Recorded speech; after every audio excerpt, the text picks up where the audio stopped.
Hello and welcome to Dex Academy. This is the day 3 of our Databricks series. If this is your first time here, don't forget to subscribe, engage with the video, like, comment, and most importantly, don't forget to hit the bell icon so that you don't miss out on our latest videos. So today, we are going to be talking about a walkthrough of Databricks UI, creating a workspace in Databricks, creating notebooks in Databricks, creating data schema as well as data frame in Databricks, connecting to data lake from Databricks, reading data with Spark in Databricks, and finally writing data into file and table with Spark in Databricks. So let's get started. This is day 3 of our Databricks learning series. If you've not watched day 1 and day 2, I recommend you go do so, as it will be very helpful for you. So today, the first thing we're going to be doing today is Databricks UI walkthrough. So we are going to be walking through the user interface of Databricks. So let's get started. So here we have the Databricks user interface. On the left hand, you are able to create notebook from here. You're able to create query dashboard, jobs ETL, and model, and as well as app. So if you go to more, so you're able to create Git folder, cluster, SQL warehouse, and serving endpoint. So the next we have here is Workspace. In Workspace, you can create folder and notebooks. So it helps you to manage folders and your notebooks and user. So the next is Recent. So on the Recent tab, you have your recent activities. And the next is the Catalog. So Catalog, this is where all your metadata relating to your tables, your views, everything, you can manage it. And the next we have here is the jobs and pipeline. So jobs and pipeline, you are able to run jobs, you are able to schedule jobs, and you're able to create pipelines. So to manage the orchestration of your data ingestion process. So that includes ingestion from the source, which is called extraction in the ETL, and the T, which is the transformation, and then the loading of the data. So you can actually orchestrate that process from end to end, creating jobs and pipeline here. The next we have is compute. So this is where you create your cluster. So cluster is the engine behind your Databricks that helps you to run all your codes. The next is marketplace. So with Databricks, you're able to integrate with third-party applications. So example is like Power BI, Tableau, and other third-party tool you can actually integrate with your Databricks, be able to work on your data process. So the next we have here is SQL editor. So the SQL editor, it helps you to run your SQL workload in Databricks. So under query, so your SQL query, you're able to see it here, and dashboard, you're able to see dashboard. So basically the SQL session is mainly for data analysts. So you are able to query the data, you are able to visualize the data, do some analysis, and then visualize the data in Databricks. So the next here is the data engineering. So the data engineering is basically it helps you to run jobs and create data ingestion pipelines. So that's pertain to data engineers. And the last one here is AI and ML. So this is where data science guys create their models, train models, and all the rest. So that is the user interface of Databricks. On the top side, here we have our global search. Here we are able to search for data, we are able to search for notebooks, and we are able to search for file using natural language. So over here on the top, that is my workspace name. And if you click on the drop down, so if you have multiple workspaces, so you should be able to see all the workspaces that you have here. And this little icon, so this is Databricks Assistant. So it helps debugging codes and helps in writing codes also. Here is my profile. So under my profile, I have settings, so I'm able to uh, configure my Databricks settings here to like appearance and all the rest, and also links account if I want to integrate this with DevOps or Git. So this is summary of Databricks interface. Next is creating workspace. So to create workspace, we head over to our Databricks. So if we go to workspace here, is our workspace. So to create a workspace, we click on this workspace and then this workspace. You have two options of creating your workspace. The first option is you can right click here and go to create folder.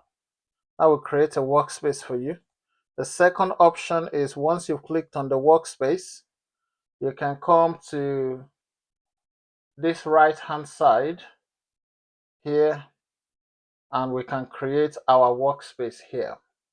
So to do this, I am going to click on this drop down and then create folder.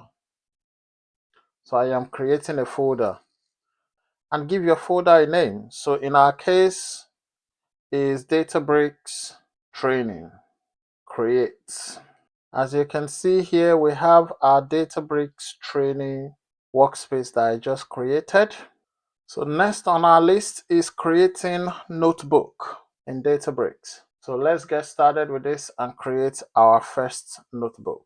So to create a notebook, you click on the workspace we just created, which is this very workspace here. So we click on this workspace and then we come to create here and then create our notebook. So to create our notebook, click on the drop down create and then notebook. So yes, our notebook is created. On the top here, this is the notebook name. So we are going to change this to Databricks training.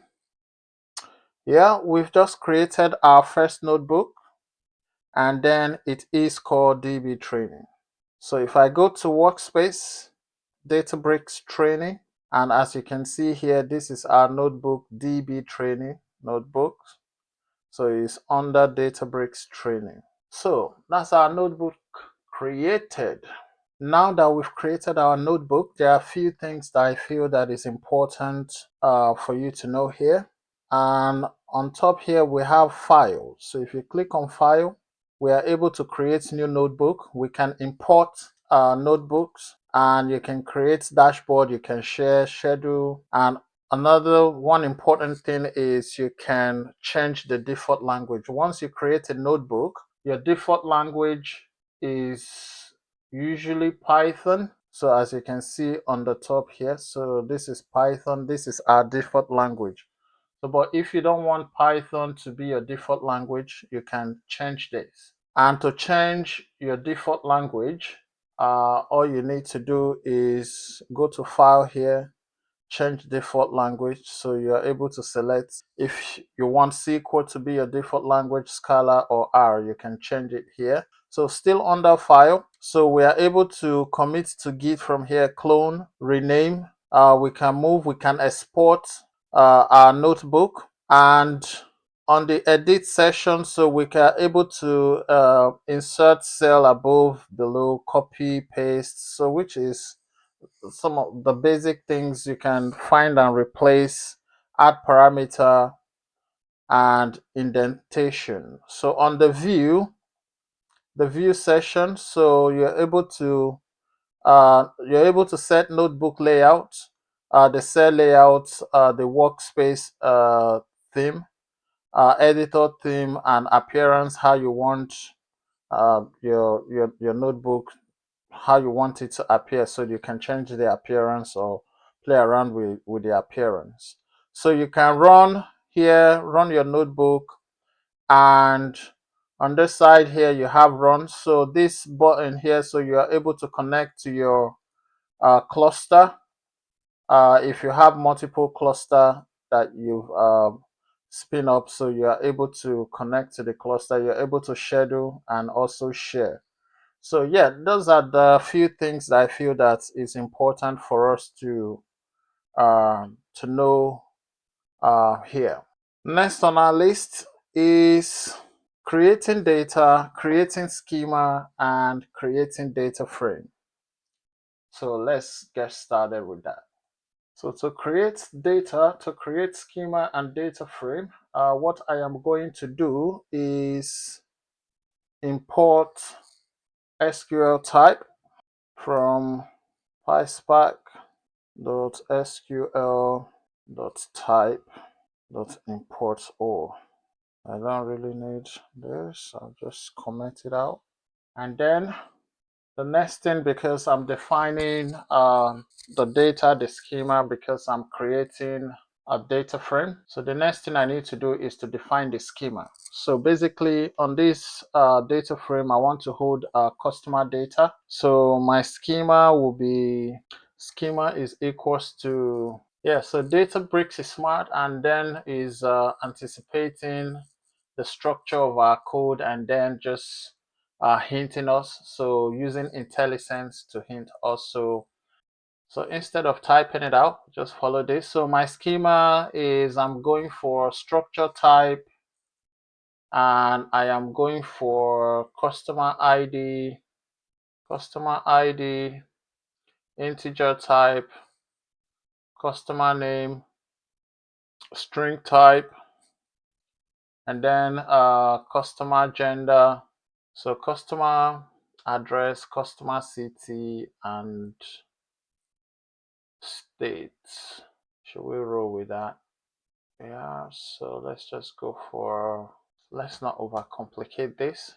So we go for customer name, customer ID, customer name, customer address, and customer city. So that is our schema defined. So the next thing is we need to define our data, what type of data we want to hold in the schema. So we have our customer ID one, customer name. Let's go for John Mike, and street address, city, New York. Okay, so let's go for our second one, and let's add one more let's add two more. Yeah, so we've created our data now. The next thing we need to do is to create a data frame. So to create a data frame, we declare a variable to hold the data frame. So that will be df is equals to spark.create data frame. Then we have our data that we just defined here, all of this, and then we have our schema. So that's the data and that is the schema. So then we are now writing the data, we are creating the data frame. So let's run this. So to execute this, you can use this blue button here to run the cell. So I'll be using Shift Enter to run my notebook. So I'm not going to be running it from here. So if you press Shift plus Enter on your keyboard, that will run the notebook for you. Starting my cluster now, so I've attached it to the notebook. So as you can see on the top here, it's currently is waiting, so it's connecting here. So now our cluster is running. You can see the green dots here, so that indicates our cluster is running. So I'm going to rename our data frame to df underscore customer. So because this is customer data. So, and I am going to run. To run, you can actually run from here, run cell, or Shift Enter. So I am using Shift Enter to run this cell. So to see our data, what we do is use display df underscore customer. Okay, so this is the data that we just created. To display our data, we use display bracket and then the name of our data frame. So this is the customer ID. We had we have 6 records in our customer table. So these are customer ID, customer name, and customer address and customer cities. So which is what we define in our schema here: customer ID, customer name, customer address, and city. And these are the values. So we have customer ID 1 to 5, and we have names and address. So a quick breakdown of this: creating a schema, creating data, and then reading the data into data frame and displaying the data. So the first thing we did was import SQL type, and then we define our schema structure. So in our schema structure, we have customer ID, customer name, customer address, and customer city. And then we define our data. So our data, we have ID, we have customer name, we have customer address, and we have customer city. And then the next thing is we defined data frame df customer, and then we read the data that we just created, the schema structure as well as the data, into this data frame. And then to see our data, to display our data, we use the display. We display the df customer data frame that we just created. And then this is our data. We have customer ID 1 to 5, we have customer name, we have customer address, and then we have customer city. Yeah, let's say that you're not familiar with Python code and you're good at SQL. So what you can do is to create a view, a materialized view. And based on that, you are able to use a SQL language to query the data. So to implement that, so let's do our data frame that we just created, df underscore customer dot create or replace temp view. So we have it here. So we just call it customer. So we call it view customer, vw underscore customer. Yeah, let's run this. So I've created a view now. So as you can see here, so to get the data that we just created, so on the next cell, so as this is currently Python, so there is what we call a magic command in Databricks. So with magic command, you are able to write code in different languages such as Python, SQL, Scala, and R language. So all you need to do to use the magic command is to use the percentage sign and then change it to whatever language you're good at. I could do Scala, for example. And by typing this, if you check here, you see that the default language has changed to Scala, but in our case, we are writing SQL, so I'll just change this to SQL. So as you can see here, the default language here on this cell has changed to SQL. So I'll just write my SQL code, which is select or from our table, which is vw underscore customer. So if I run this, we should be able to see our data. Yeah, so the same data. So up here, I created the data frame with Python code, and because I am good in SQL and I want to be able to explore the data, I want to explore the data with SQL language. So what I've done is create a temp view, which is a view customer. And then based on that, I am able to use SQL language to explore the data. So and transform the data if need be. So this is the output of our data. Another important features of Databricks Notebook is data visualizations. So this data, I've just updated it so that we're able to make sense when we're visualizing the data with this sample data frame that I've just created. So to visualize your data, which as a data analyst, as you're writing code, testing the data out, you can actually visualize it, test it to see that the data is making sense.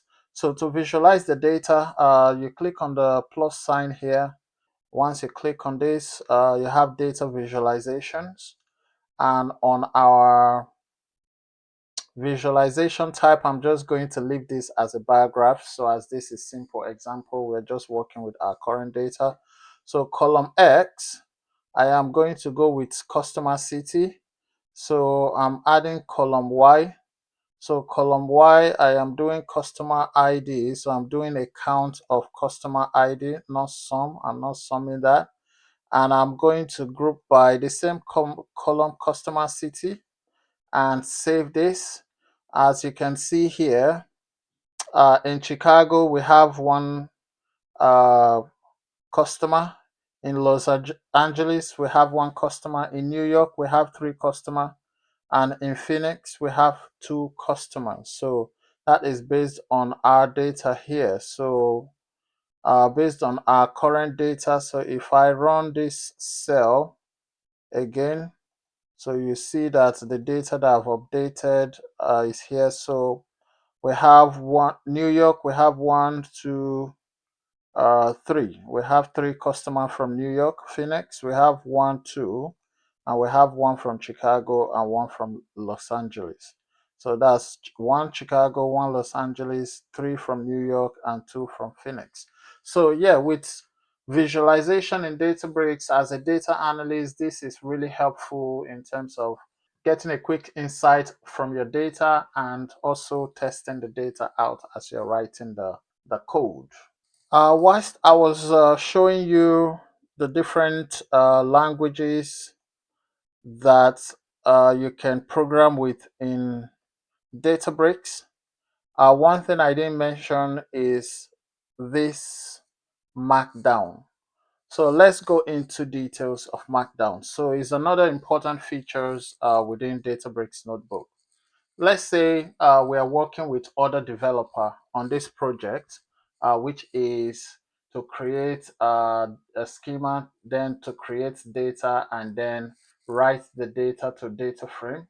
Let's say we are 2 or 3 in a team that is working on this project. So in order for other team member to actually understand it, by just looking through this code like this, if you're technical, you can understand it to an extent, but it might take you time in case of complex script.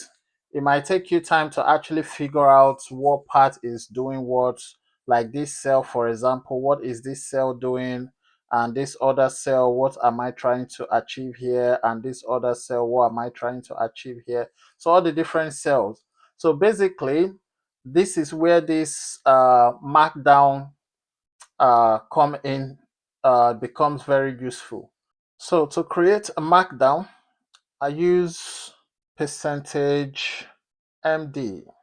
So that converts this cell to markdown, as we can see here, markdown cell. For proper documentation, best practice is write comments. You comment your code out so that if somebody is new to the project, they are able to pick up everything faster, because there is a description of what a particular cell is doing. So as a result of that, so they are able to easily grasp what is happening, what you're doing, the logic within that particular cell. So to do this, so we can use header 1, header 2, header 3. So with header 1, do this, enter. So as you can see here, this is like documenting your code. So creating data, schema, and data frame, which is what the things I just did here. So I just created a schema, I created data, and then I wrote the data into the data frame. So into this data frame, df underscore customer. So one thing we need to be aware of here, so I've used header 1 here. So let's say I'm changing this to header 3.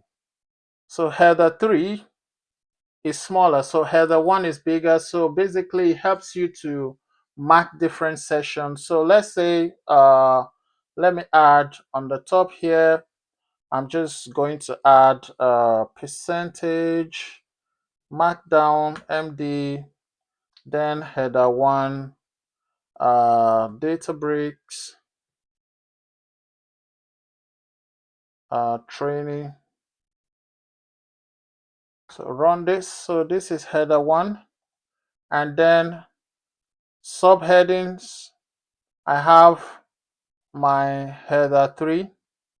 So creating data, creating schema, and then reading the data into data frame. So I'm happy with this. So the next one down here, so I can create another cell here, and then percentage MD, enter, displaying customer data. So the next one is percentage MD, header 3, creating temp view, and finally, so selecting data from temp view. As you can see here, by looking at this notebook on the top here, we can see what project this is related to, and that's my heading 1. In my heading 3 here, which is subheading, you can actually see what this particular cell is doing. So on this cell, I am creating data, I am creating schema, and I'm reading the data into data frame. Yeah. So likewise, under here, we can see that I am displaying my data. As you go through each of these sessions, you can see that I have actually documented this, and then you know what each cell is actually doing within my notebook. So as best practice, once you've documented your notebook, you've added comment to your notebook, if a new team member joined the team, joined the project, and this project is handed over to them, so they are able to easily pick it up and understand what you're trying to, what the project is about, basically. So they are able to easily pick things up. So that is one of the important thing about um, documenting and adding comments to your notebook.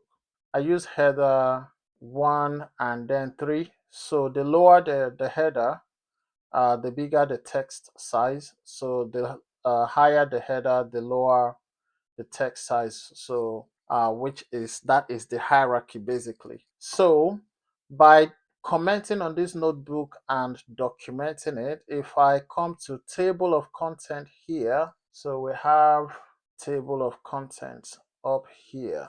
So if I come to this table of contents and click on this, so what we are going to see is actually this comments that I've just added in a structural way. So basically, the highest level is the Databricks trading, which is what we have here. And we have creating data schema and data frame. We have creating customer data, displaying customer data, creating temp view, and creating selecting data from temp view. So these are all the comments, the documentation, the comments that I added uh, to my notebook. So as a result of this, I am able to easily navigate this notebook. So if I want to go to the session of selecting data from temp view, so if I click on this, so that will take me to that section of the notebook. So this is really helpful navigating basically a massive notebook. So if you have a massive notebook and then you commented and documented this, so you are able to easily navigate to different section within the Databricks notebook. So like I said before, catalog help us to manage metadata information, table, schema, metadata information.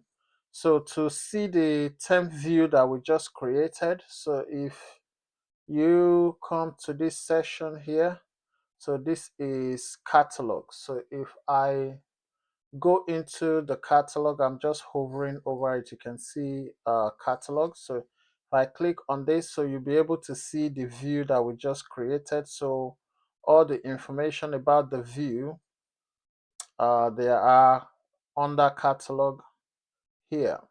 So this is currently uh, loading. So yeah, but this is where the view, the tables, the metadata information relating to your view, your tables, and the schema is stored. Connecting to data lake from Databricks. In order for you to connect from data lake to Databricks, there are a few options. One of the options is credential pass-through. If you enable credential pass-through, you'll be able to connect from Databricks to data lake. Another option is mounting. So you mount external location and then you create a DBFS on top of that, and then you're able to connect to the data in the data lake. So connecting to data in the data lake using simple analogy. So let's say this Databricks is you and the data lake is your office.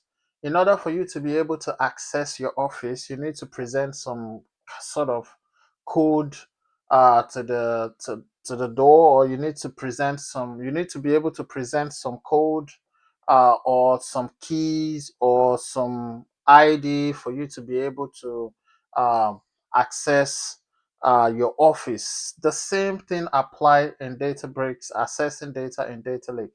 So you need to be able to present some sort of key in order for you to be able to, in order for you to access the data in the data lake, because the data in the data lake says that your organization data, so it's not meant for public consumption. So no one is just able to just connect into the data lake and extract data. So that data is securely stored in the data lake.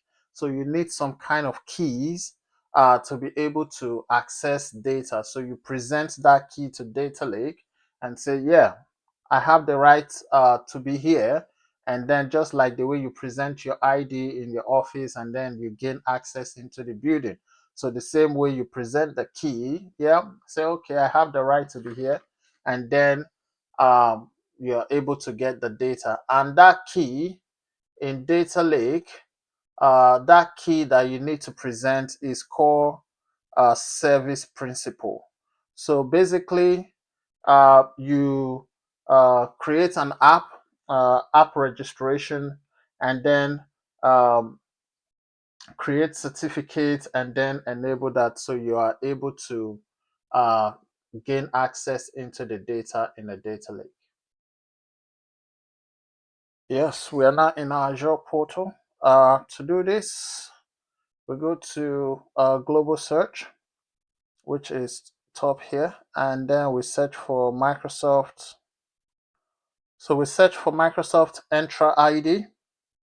So once we search for Microsoft Entra ID, then we go to app registration. So if you have any application here, you should see everything on this page here. Okay, so we haven't got any application registered. So if you go to all applications, so on applications, so new, we go to new registration. So we give it a name. So we give it DB training service principal. Okay, so we registered our application. So we click on the register button and register the application. So let's wait for that to complete. Then we go to overview page. So on this overview page, we need two things here. We need the application ID, and the directory tenant ID. So I'm just going to copy this to and paste into our Databricks notebook, because we're going to need this later. Okay. And the directory tenant ID.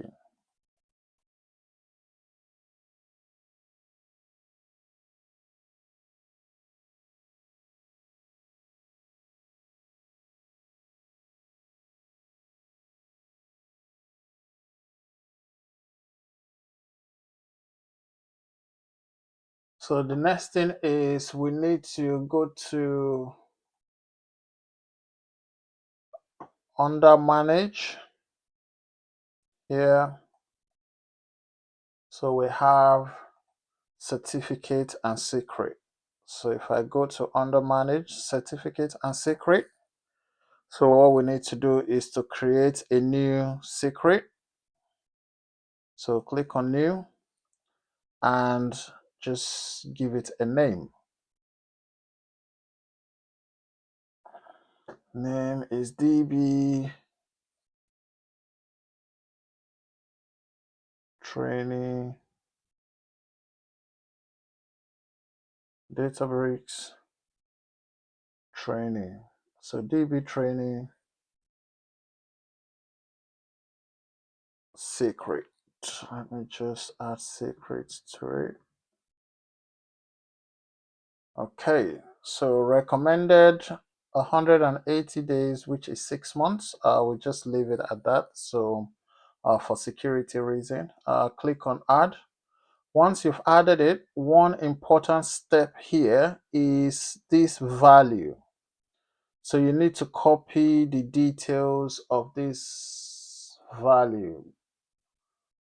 So this value here, you need to copy the details, because if you don't, once it disappears, you will not be able to get that information. So you have to delete it and create another one. So what I'm going to do is I am going to add this to my notebook. I have copied it.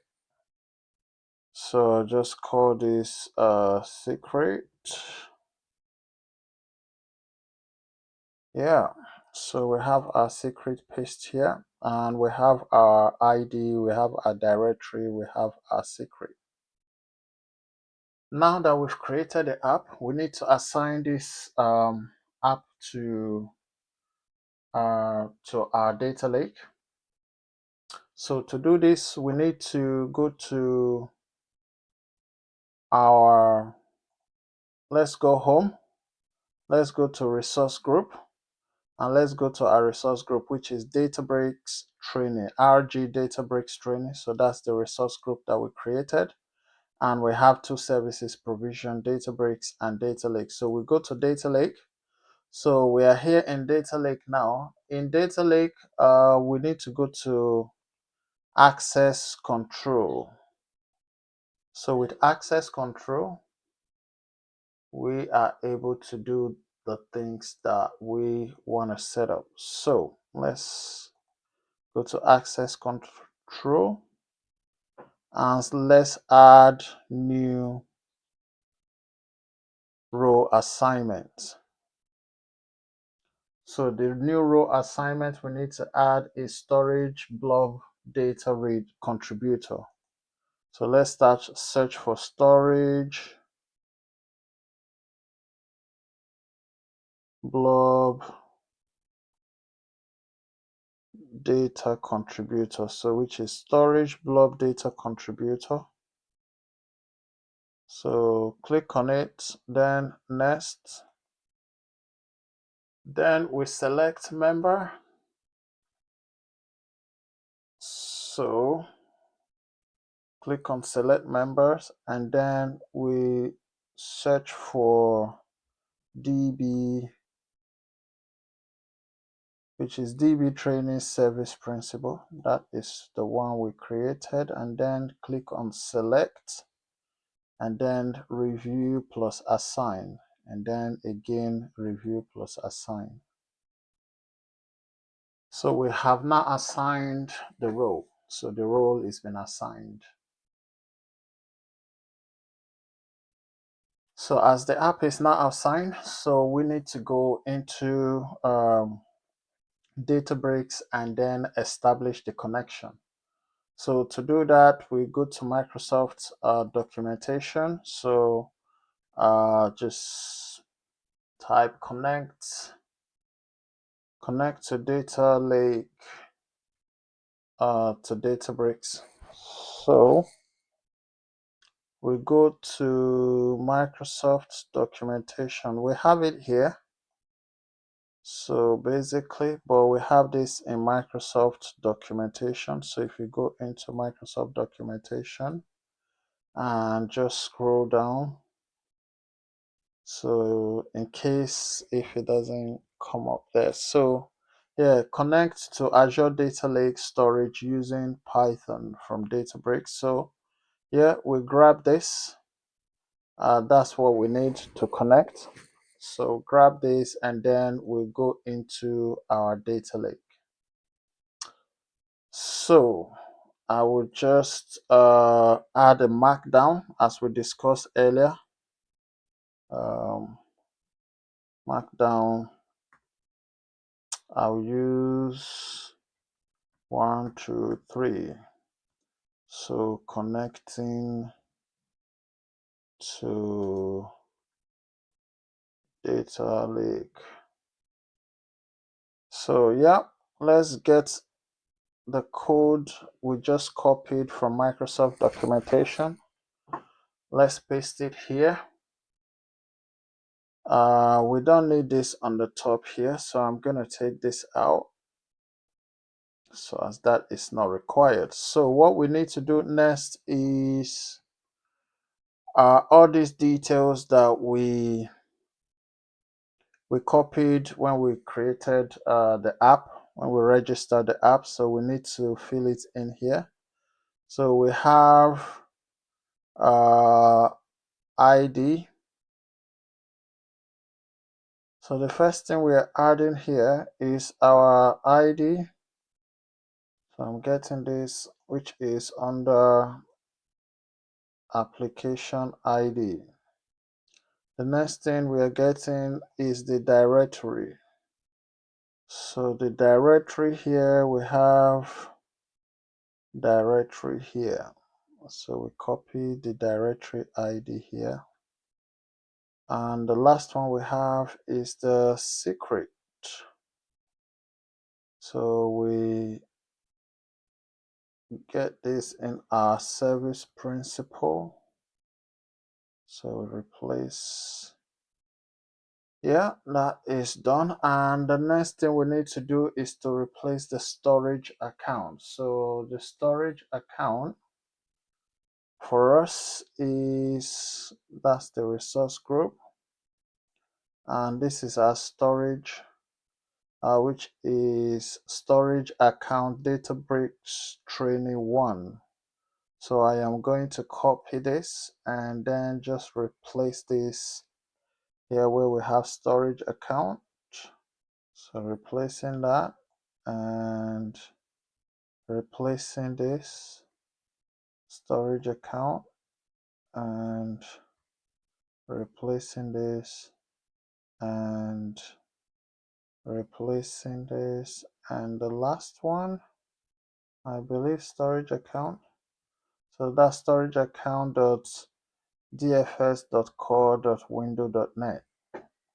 So we have now configured our connection details. Now that we have fully configured this, what we need to do is to run it. Shift enter to run. So now I have run this and it is successful. So basically now we have given our Databricks the key to go to data lake to go fetch data. So we have successfully uh, given Databricks and that access to be able to read data from data lake. So to test if our Databricks is able to access the data in the data lake, we need to use what we call utilities to actually check this. So I'm going to create another cell here. So I'll just give this markdown, and I will go for heading 3 Databricks utility. Okay, shift enter. So we have that. So the first utility we are going to be using to test if we are able to access any file here is dbuts. No, Databricks is clever, like I said before, so it's already written this out for us. So dbuts.fs, let's just type it, .fs.ls and abfss. So training at, so I need to confirm this. To confirm this, we go into our container. So we have data source. So we have data source. So we go for not training at data source at SA Databricks training 1. Okay, so let's test this. Okay, as you can see, we are able to access the file in the data lake. So it's telling us here, this is the full part. Our container name is data source and our lake is SA Databricks. Our data lake is SA, the name of our Databricks, which is here. If I go back one more, so this Databricks here, this is data lake here, the name of our data lake, and the container we have in our data lake is data source. So that's what we have here. So we have abfss column // we have our container name here, and then we have our data lake name here, and then so inside our container we have sample customer data.csv. So that is the name of the file that we have here. So if we go into this data source, we can see that sample customer data.csv. So we are able to successfully connect. So with this utility, we are able to know how many files or the files that are in this very specific locations. So by running this, we can see this here, that this we only have one file there in this location, which is customer data.csv. We have other utilities like widgets and secrets. I'll be talking about utility secrets in another video. So the next thing we want to do, so we're going to read data from our data lake using Spark in Databricks. So let's get started. So to read our data in the data lake, what we need to do is, let me create a markdown cell, and let me use header 3, and let's call it read data from data lake. Okay, so to read data from data lake, let's define our data frame. So our data frame is, we go with df.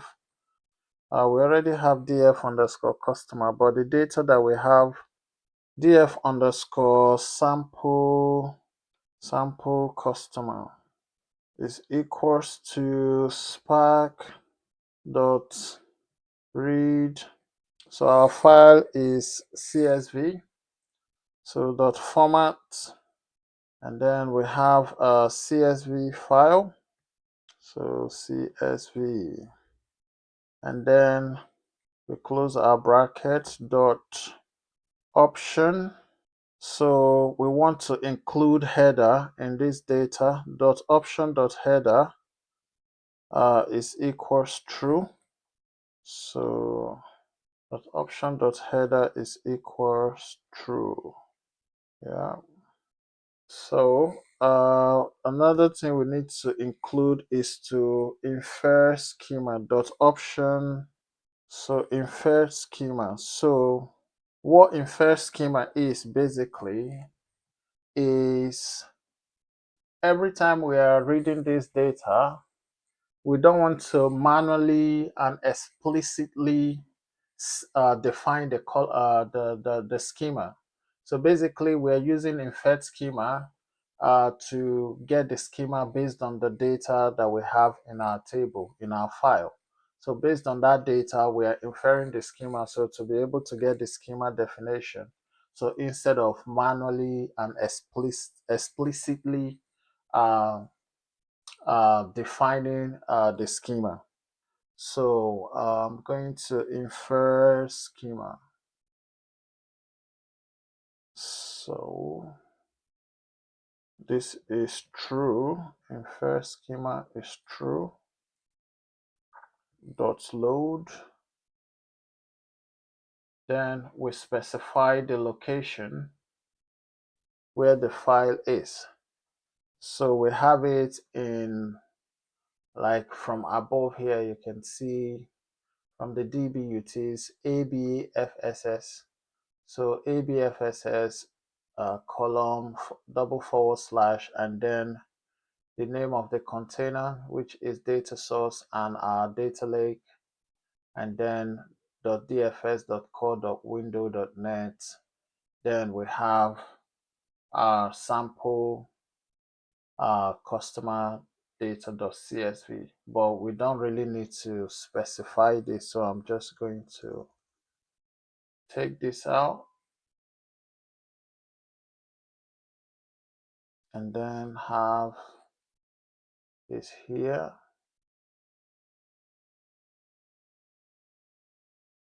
So I'm going to take this out and run this cell. Now we have successfully read our data into df underscore sample underscore customer data frame. So to see our data, so what we need to do is display df underscore sample underscore customer to get the data. So I'm going to run this. So this is our data that we have in the file, in the sample file. Is customer data. We have customer ID. We have first name, last name, account number, territory name, territory code, and modified date.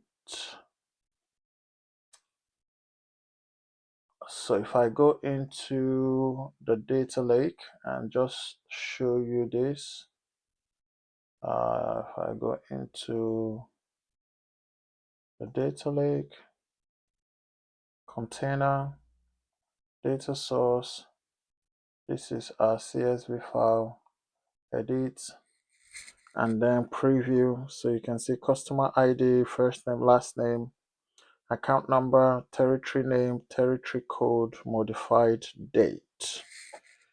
So I am happy with this. So the next thing we need to do is to write the data into file and table. So let's get started with this.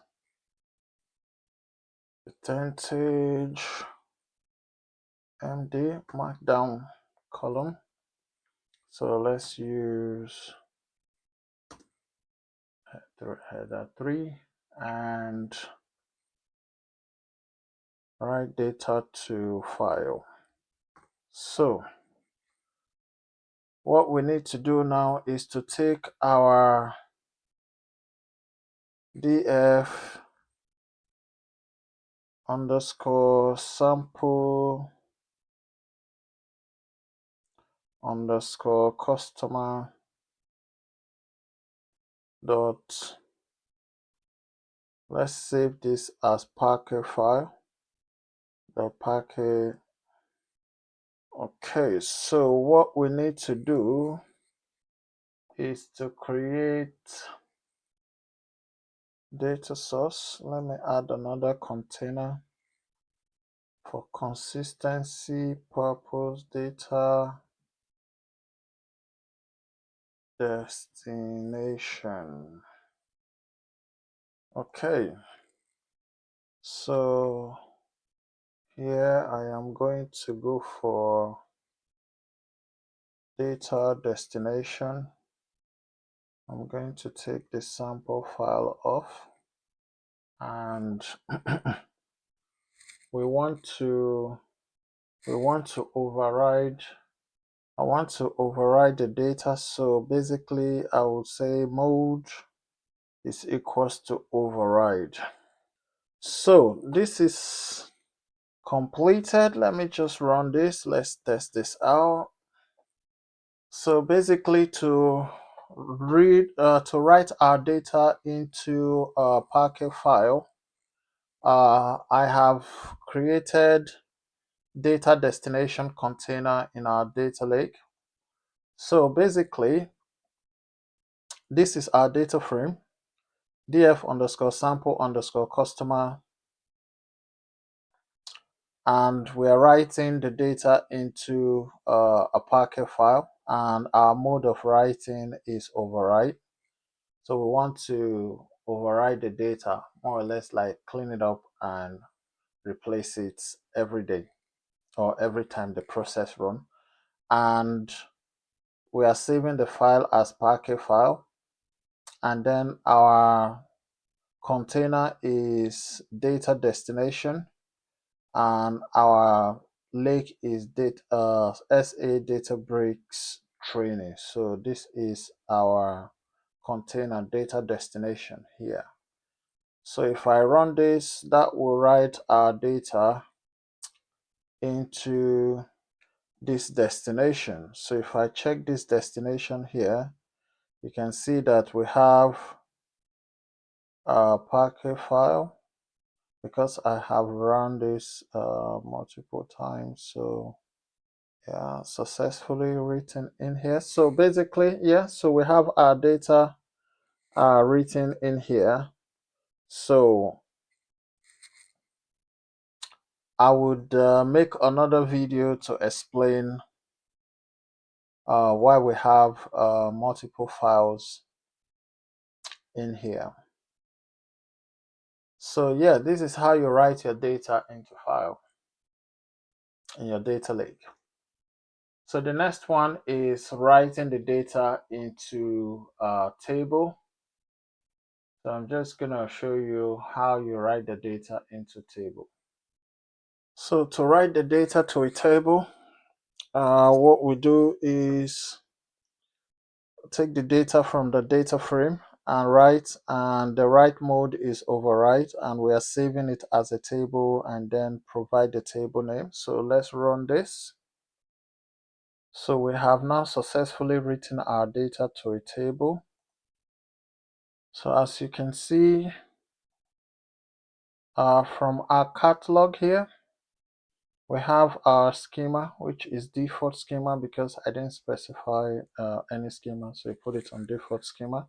So this is the table sample customer. So that is the table that we created here. Going to write the data to a temp view.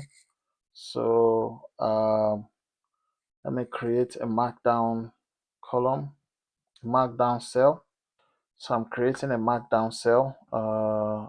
Let me use write data to temp view. Okay, so already written the code. I just bring it here, which is from our data frame df underscore sample underscore customer, And then we have dot create or replace temp view, and then we give the temp view a name, VW sample customer. So if I run this, that would create a temp view. So that's successfully created. So if I refresh this now, so I should be able to see it here. So to use SQL, I will just use magic command here and change this to, currently you can see this is Python, the default language. So I'm going to change this to SQL. So as you can see, this is now changed to SQL. So I'll just right select or from sample customer, which is our table, and run this. See, this is our result. So I'm able to use, within the same notebook, use different programming language. So this is SQL, me writing SQL to get data from the table that I just created by writing the data to the table from the data frame. In our today's training session, our objective was to walk through Databricks UI, which we have done. And also the other objective was to create a workspace in Databricks, ticked. The next one was creating notebook in Databricks, ticked. And the next one, creating data, creating schema, and then reading that data into data frame, done. And the next one is connecting to data lake from Databricks. We've successfully done that, tested it, and then we read data from data lake in Databricks using Spark. That's completed as well. The last one here is we write that data. The last objective was to write that data into file. We wrote that into Parquet file, and also we wrote that data to table and temp view. So this is the end of this training session. So if you like my video, engage with the video, like, comment, and most importantly, subscribe and hit the bell icon so that you don't miss out on our latest training video. Thanks for watching.